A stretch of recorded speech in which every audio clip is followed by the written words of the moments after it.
money, open rates, all of those things we're going to be covering in month 2 of my update of how I am growing my Substack to over 1,000 paid subscribers, which is $8,000 a month in revenue. Welcome to month 2. I am here to share with you some really surprising things that I've learned in month 1 of my journey of growing my Substack, as well as a lot of answers to your comments that you left on my last YouTube video. So thank you for leaving your questions. Thank you for subscribing to my Substack and my channel. I'm so excited to continue to make content for all y'all about how to grow your Substack, ways to make the content process easier, how to customize your Substack, as well as other tips and tricks for growth and a holistic approach to writing the things that you care about and making money online as a writer. So welcome, we're gonna dive right in. So the first thing that I wanna brag just a little bit about is the fact that I am on a 9-week streak. I am in the top 23% of publishers for my category as a Substack writer. So welcome. And that consistency has paid off, even if it meant that I was sick in Athens, Greece, literally typing the same day that my newsletter had to come out and finishing the draft while my brain was like feverishly melting as I would lay in bed sick for a week. I still got my newsletter out so that there are no excuses. And so I'm going to share with you some of the insights that I got on the content side of things first before I jump into the numbers, which I know you guys are curious about. So when it comes to my content, the things that I have noticed has worked really well is, one, people are really liking these article voiceovers, which I'm going to do a separate YouTube video about the AI tool I use for that. It's mind-blowing. It literally reads posts like this in your own voice, and you can train the AI to do that. And so I'm going to have a whole other YouTube video on that, and I've actually talked about it in my newsletter before. But the things that I've been seeing that have worked really well is that on my paid newsletters, I'm still making sure that everything is super readable. I'm still making sure I'm going in depth to topics that people care about, such as monetizing their work, and really thinking about what my subscribers want to hear from me. I've also been doing polls and asking my readers what they wanted to read about, and then writing those posts that they voted on. And so I'm really trying to figure out how to engage with my audience, seeing what they want from me, and also writing about the things that I am passionate about. Because when it comes to growing a Substack or anything else online, you really do need to be passionate about the thing that you're writing about, or hiring a ghostwriter who is. And so I have been keeping up with also all my free Sunday posts, because remember, on Sundays I have a free post that everybody on my newsletter list gets, and then Wednesdays I have my in-depth newsletter. And so I've been once again keeping everything, posting regularly and sharing a bunch of different tips and tricks and deep dives. Another thing that I've been doing when it comes to my content is I am saving some of my Wednesday posts for a new book that I'm working on, which my Substack subscribers will hear about soon. But I know that you guys really want to know about the numbers between last month and this month, so I'm going to go ahead and share them with you. So I was really surprised by these numbers in a really great way. First of all growth is good growth. I'm super excited. Thank you everyone who signed up and become a subscriber. I have seen an increase of 5 paid subscribers in the last 30 days, and I'm up to 12 paid subscribers, and I just passed over $1,000 in gross annualized revenue and seen over $490 of increased gross annualized revenue in the last 30 days alone. So once again, thank you for supporting the publication. Thank you for supporting my journey into trying to figure out all of the growth hacks for Substack and growing your newsletter and your writing. This is a surprising part, actually. I saw a 25% increase in my subscribers for all subscribers, but despite that pretty small growth and pretty small jump up in total subscribers, I saw a pretty huge jump in paid subscribers, almost doubling my paid subscribers from the previous month, which was awesome. So I'm seeing kind of like this validation that if you're writing what you care about, if you show up passionately and consistently on the page, people will support you for that. And that's super cool to see. And as a writer, it is very heartening to know that. Another thing that I saw with my subscriber growth is that a lot of my subscribers actually came from the Substack network. I got subscribers from YouTube, from my TikTok, from all my social media, from my website, but Substack was a huge contributor to my total subscriber growth. And so I think that is one thing that sets Substack apart from all other email platforms, is that they have a great discovery system of showing people other newsletters that they might love.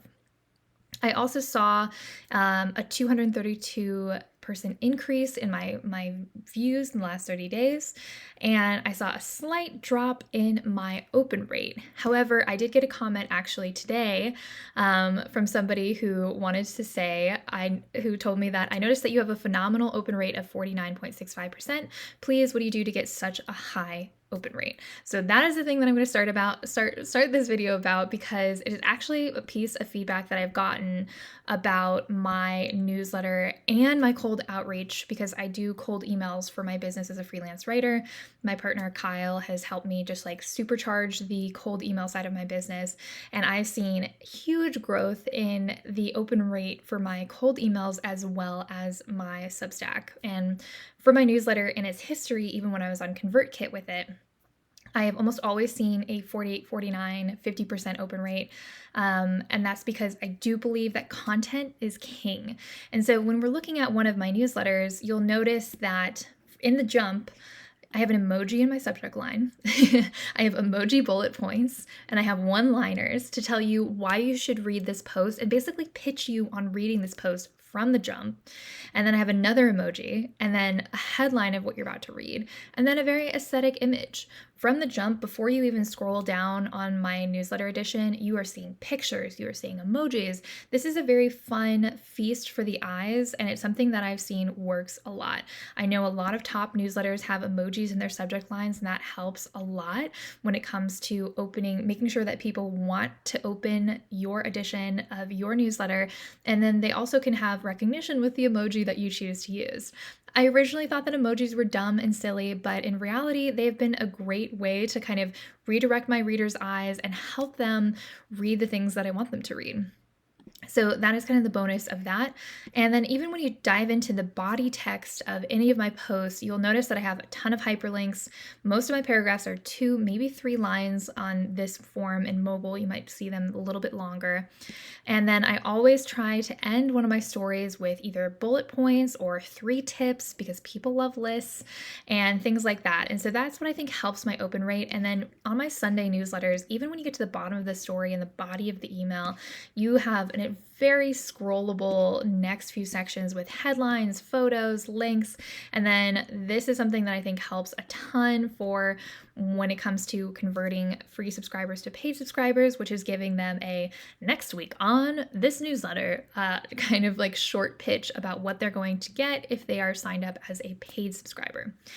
So with all that said, I think the thing that helps my open rate and then also my conversion from free to paid subscribers is that these newsletters are just very readable. They're very short, they're very to the point. Even my longer posts for my subscribers on Wednesdays are also very readable, very simple, very I'm not hitting you with a wall of text. And even when I'm telling stories, I'm using bullet points, I'm using bold. And I do think that this formatting is super important. And then another thing that I think helps my open rate for my paid subscribers is this article voiceover. And I've already mentioned before, I'm going to make a whole video on this. It is an amazing tool that I think is the only AI tool that I use on a regular basis. But once again, short sentences, emojis, big headings, photos, and things like that. I truly believe that readability is something that every writer should learn, especially if you're writing on the internet. It's a little bit different if you're writing books, but I do think that writing to be read is a skill within itself, separate from writing anything. Writing with the understanding of what your audience wants, especially somebody who's reading your newsletter on their phone, will help you with open rates and things like that. So I hope that helps with your question. If you have more questions about open rates and things like that, let me know. But overall, my theme and the thing that I always say is that content is king. There are ways that you can structure the content. There are ways and strategies and nuances that I will continue to go over when it comes to how to keep people's attention, how to continue to grow your newsletter by having great newsletters. But I do think that readability is a big thing for open rates. Talking about readability, Abby asked, she wonders how to personalize the newsletter itself, and she's seen people with different fonts and formats. So the thing about Substack is it is one of those platforms that is just super readable. And so when you are actually when I switched from ConvertKit to Substack, I had one of my subscribers reach out to me and say, "Thank God." She's like, "I love your newsletter, but I just could not read your last theme. Substack is so much more readable. Thank you for switching." And so that's the kind of feedback that I got when I switched to Substack. It just looks more professional, more clean.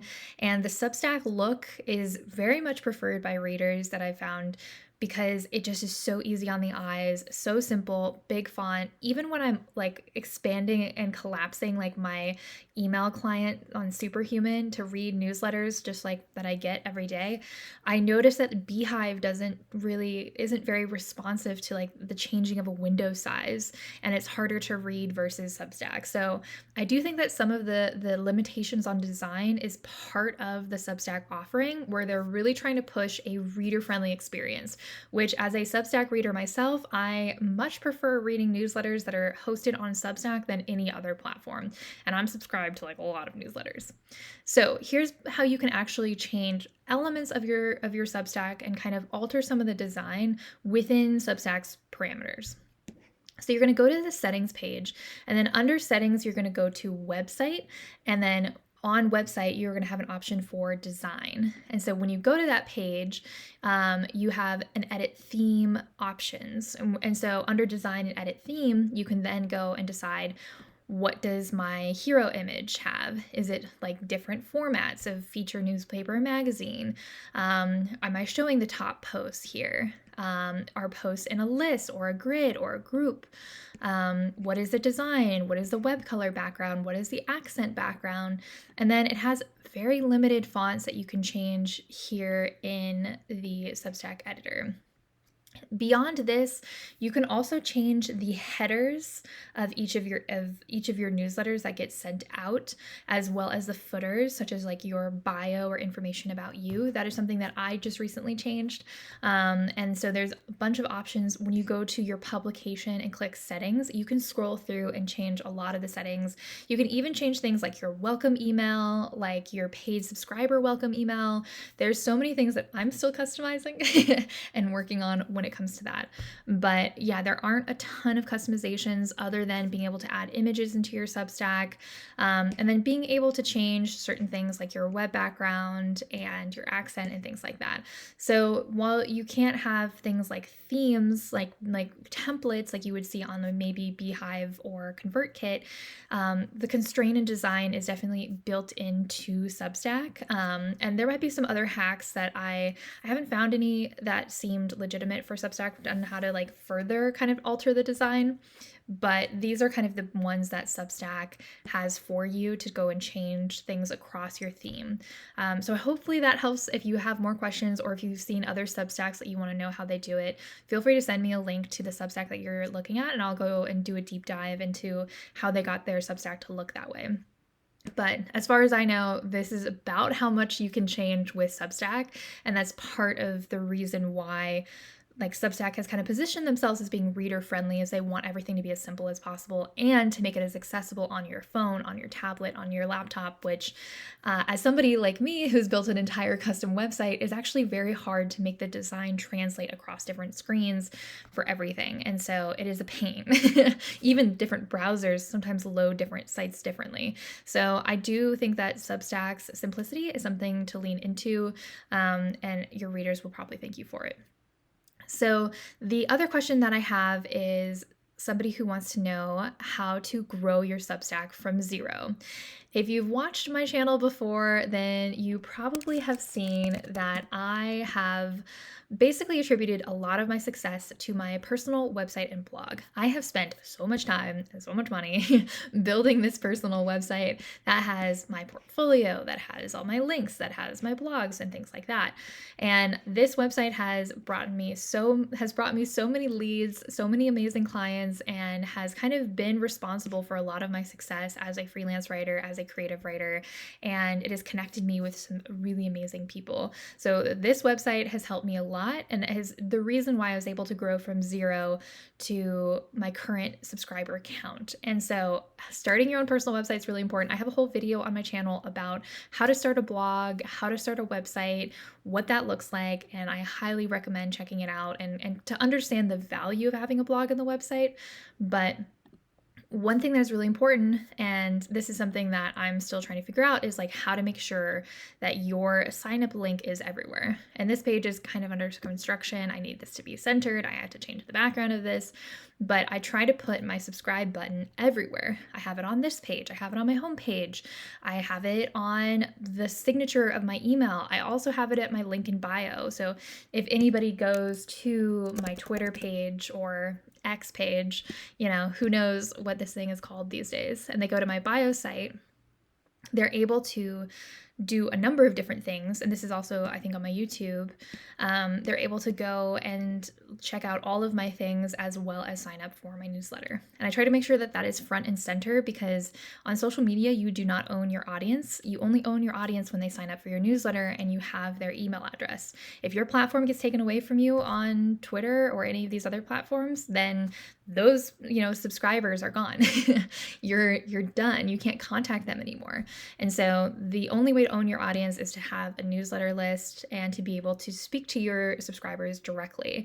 And so if you are not subscribed for Diary of an Author, I highly recommend it. If for some reason I was to disappear from YouTube and you still want to stay connected with me, feel free to sign up for the free edition of the Sunday newsletter. Or if you want to get all of the things that I'm writing about here on Diary of an Author, you can become a paid subscriber for $8 a month and support the channel and my newsletter. Shameless plug. So what I've learned basically in the last month when it comes to everything and finding kind of success and seeing my metrics increase is that consistency of posting is really key, because I do feel like I'm getting a boost from Substack and they're sending more traffic my way because they see that I'm consistent, and I'm just seeing more people find me because every single time I post a new Substack edition for my newsletter, Substack automatically generates a social post like this that I post on Instagram, Twitter, and LinkedIn. And this almost always gets me a few new subscribers. And I just take the little tease from my newsletter so I don't have to write new copy, and I just post that as well as with the image. And so that kind of consistent every single time Substack sends me an email with this social post, I just go and I immediately put it up with this tease and the link, or direct people to the link in bio. And that has been a really easy way to grow my Substack, is just posting that, occasionally pulling quotes and other things like that and posting that as well.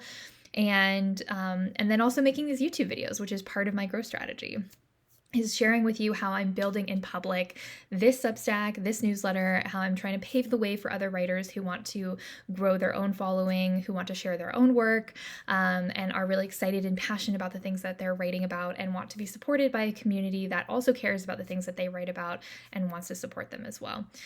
So I'm going to continue with consistency because that is working really well for me. Continue with these videos, continue with the social posts. And then the other thing that I'm going to dive deeper into is keyword research, because these posts are also going to be available on Google and for Google search engine rankings. And I have done so much SEO and keyword optimization for my main blog. I'm going to do a little bit for that as well, and for this website. And then I'm going to continue to find other ways to promote my newsletter. And I don't have a ton in mind because I'm also preparing for an upcoming trip to Costa Rica and Peru. And so I've got a lot of things kind of in my plate. So my main focus actually is going to be in writing a month's worth of posts that I can post at any time for my Wednesday and my Sunday posts, and then editing them before they go out rather than writing same day, which is a bad habit that I got into recently because, like I said, I got sick when I was traveling to Athens, Greece for a month, and then I went to New York for a week to do some client meetings for some books that I'm working on. So suffice to say, I need to get ahead, and I think every writer of every Substack, or if you do anything online, you have to have a backlog of content that you can easily pull from and post if life gets in the way, if there's other things, so that you're not like me, feverish in Athens, Greece, literally typing as your brain is melting, trying to get a high quality newsletter out.